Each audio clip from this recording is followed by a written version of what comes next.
Noong bata pa ako, talagang pihika na ako sa pagkain. Oh, luto na ang pananghalian natin. Nay, anong ulam? Ginisang gulay.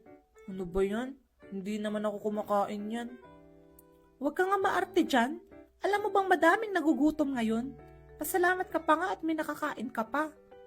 Di naman po sila mabubusog kapag kinain ko yan. Aba, at namimiloso po ka pa talaga.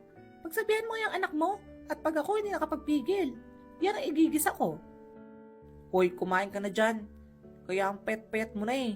Hindi ka kumakain ng gulay. Payot. Kumain ka ba? Eto na po, kakain na. Wala na ako ibang pagpipilian nun kundi kumain kasi baka mamatay ako sa gutom eh. Wala bang piniritong isda dyan? Kung hindi kalabasa, minsan, ampalaya naman yung niluluto ni nanay nun. Nay, ano yung niluluto niyong ulam? Ginisang ampalaya. Ano ba yan? Gulay na naman ng ulam? Wala po ba kayong alam na ulam maliban sa gulay?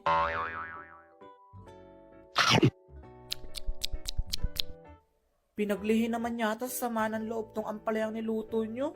Ang pait. Huwag ka nang magreklamo. Kumain ka na. Ubusin mo yan ha.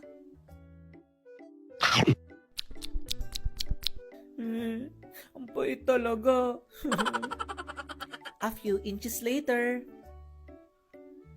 Ibabahog ko na lang to sa aso habang hindi nakatingin si nanay. Ang pait kasi. Hindi ko kayang kainin. At saan ka pupunta? Ay, Nay. Bumalik ka dun sa lamesa at kainin mo yan.